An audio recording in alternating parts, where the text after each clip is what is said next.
Subscribe करें GST platform YouTube channel को और बेल आइकन प्रेस कर लें जीएसटी और इनकम टैक्स की वीडियोस सबसे पहले देखने के लिए।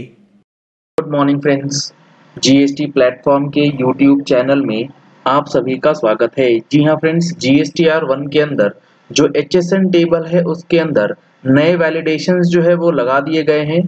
जुड़े रहिएगा इस वीडियो के एंड तक ताकि आपकी जो भी कंफ्यूजन है जीएसटीआर 1 में टेबल 12 का एचएसएन से रिलेटेड वो क्लियर हो सके। यहाँ पर आप देख पा रहे हैं जीएसटी पोर्टल ने जो रीसेंट चेंजेस किए गए हैं, जिसमें एक चेंज ये है कि टेबल 12 ऑफ फॉर्म जीएसटीआर 1 जो है उसके अंदर अब बदलाव किया गया है, जिसके बाद उसे इनेबल कर दिया गया है एचएसएन वैलिडेशन के साथ। और कैसे टैक्स पेयर्स के लिए? For tax payers with AATO more than ₹5 crore. अब ये AATO का क्या मतलब? AATO का मतलब है एनुअल एग्रीगेट टर्नओवर। सर ये क्या है? एनुअल एग्रीगेट टर्नओवर जो है ना, वो आपके जीएसटी पोर्टल में सिस्टम कंप्यूटेड टर्नओवर और जो आपने रिटर्न्स फाइल करी हैं उसके बेसिस पे जो एक्चुअल टर्नओवर है, दोनों का डेटा आपको दिखाया गया था, जिसकी लास्ट डेट अपडेट करने की थी 31 मई 2022। अगर आपने 31 मई 2022 तक वो एनुअल एग्रीगेट टर्नओवर को अपडेट नहीं किया तो जो टर्नओवर पोर्टल पे रिफ्लेक्ट करेगा उस टर्नओवर के बेसिस पे आपका जीएसटीआर 1 और उसका जो टेबल 12 है जो एचएसएन की बात करता है वो चेंज कर दिया गया है। अब यहाँ पे जो चेंजेस हैं वो क्या हैं? The tax payers are required to furnish HSN wise summary of the outward supplies in table 12 of GSTR 1। यानी कि आपने जो आउटवर्ड सप्लाईज डिक्लेयर करी है GSTR 1 के अंदर, उसका जो HSN समरी है वो आपको टेबल 12 में फर्निश करना है on the basis of their annual aggregate यानी कि AATO as per the following scheme. अब ये स्कीम कौन सी है? इसमें बताया गया वो टैक्स पेयर्स जिनका की AATO यानी कि एनुअल एग्रीगेट टर्नओवर जो पोर्टल पे यानी कि डैशबोर्ड पे रिफ्लेक्ट हो रहा है वो है कितने तक? Of up to ₹5 crore. अगर आपका टर्नओवर 5 करोड़ रुपए तक का है तो आपको एचएसएन किस तरीके से रिपोर्ट करना है? Such tax payers have to report their supplies at minimum 4 digit and maximum 8 digit HSN और SAC code for their B2B supplies.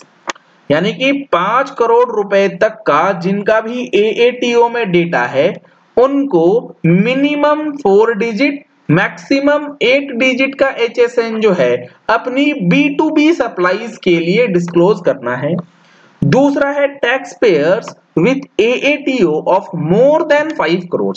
अगर आपका AATO मोर देन 5 करोड़ है पोर्टल के अंदर तो they have to report their supplies at minimum 6 digit and maximum 8 digit level for B2B as well as B2C supplies।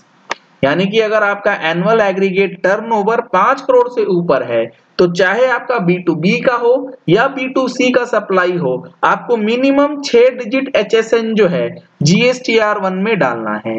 5 crore रुपए तक के लिए 4 डिजिट मिनिमम आपको डालना है for B2B supplies। Accordingly, a phase-wise annual aggregate turnover based validation। अब ये validation जो है आपके AATO से लिंक कर दी गई है and it has been built into the system to ensure that taxpayers with AATO of up to ₹5 crores have to report minimum 2-digit HSN and more than ₹5 crores have to report minimum 4-digit HSN। तो ये जो पहला phase है जिसके अंदर HSN validation लगाया गया है अंडर फर्स्ट फेज, उसमें 2 कैटेगरीज में बांट दिया गया। अगर आपका टर्नओवर 5 करोड़ रुपए तक है तो आपको मिनिमम 4 की जगह 2 डिजिट HSN डालना मैंडेटरी है फॉर B2B सप्लाईज।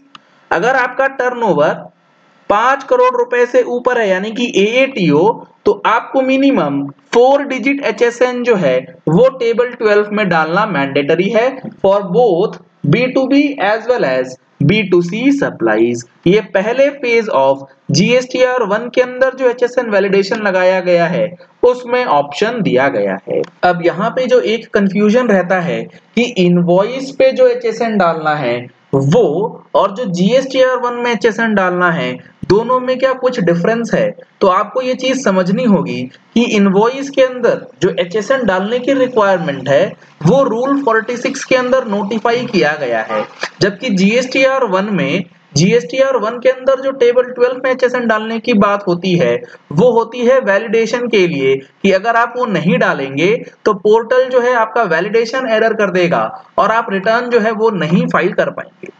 तो इनवॉइस बनाते समय आपको ध्यान रखना है कि जो रिक्वायरमेंट नोटिफिकेशन के अंदर दी गई है कि कितने टर्नओवर तक कितना डिजिट आपको मैंडेटरी स्पेसिफाई करना है, तो इनवॉइस में आप उसी लेवल पे डेटा एंट्री करेंगे, चाहे आपको GSTR 1 में किसी भी तरीके से आपको डेटा एंटर करने के लिए कहा जाए। अगर GSTR 1 में बोला जाता है कि 5 करोड़ तक 2 डिजिट HSN मैंडेटरी है for validation, that does not mean कि आपको इनवॉइस के ऊपर भी 2 डिजिट ही लिखना है। वो करेंगे तो आप बहुत बड़ी गलती जो है वो कर सकते हैं। ये जितनी बातें हैं HSN से रिलेटेड वो हम लोग अपनी ऑलरेडी मैगजीन के अंदर, टैक्स मैगजीन के अंदर इंक्लूड कर चुके हैं। अगर आपने हमारी टैक्स मैगजीन का सब्सक्रिप्शन अभी तक नहीं लिया है तो दिए गए नंबर्स पे जो नीचे स्क्रॉल किए गए हैं उस पे कॉल कर सकते हैं, व्हाट्सएप कर सकते हैं, आपको इंफॉर्मेशन वहां से मिल जाएगी। तो ये काफी इंपॉर्टेंट अपडेट चेंज जो है वो GSTR 1 के टेबल 12 और HSN से रिलेटेड समरी में कर दिया गया है, जिसका इम्पैक्ट आपकी GSTR 1 फाइलिंग में पड़ने वाला है।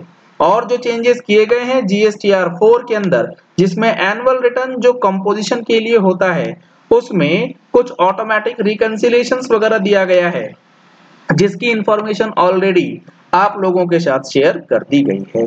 चलिए इस वीडियो को यही एंड करते हैं। आशा करते हैं कि आपको ये चीजें क्लियर हो गई होंगी कि GSTR 1 में जो ये चेंजेस हैं वो किस तरीके से काम करेंगे। अगर आपको कोई भी क्वेरी है तो आप नीचे कमेंट बॉक्स में लिख सकते हैं अपनी क्वेरीज, हमारी टीम उस पर वीडियो बनाने का पूरा प्रयास करेगी। अगर आपने हमारे चैनल पे फर्स्ट टाइम ट्यून इन किया है तो चैनल को सब्सक्राइब करने के लिए नीचे दिया गया रेड कलर का सब्सक्राइब बटन प्रेस कर लीजिए, साथ में जो बेल आइकन है उसे प्रेस कर लीजिएगा ताकि वीडियोस की नोटिफिकेशंस आप तक रेगुलरली पहुंचती रहें। Thank you and have a nice day. Subscribe करें GST प्लेटफॉर्म यूट्यूब चैनल को और बेल आइकन प्रेस कर लें GST और इनकम टैक्स की वीडियोस सबसे पहले देखने के लिए।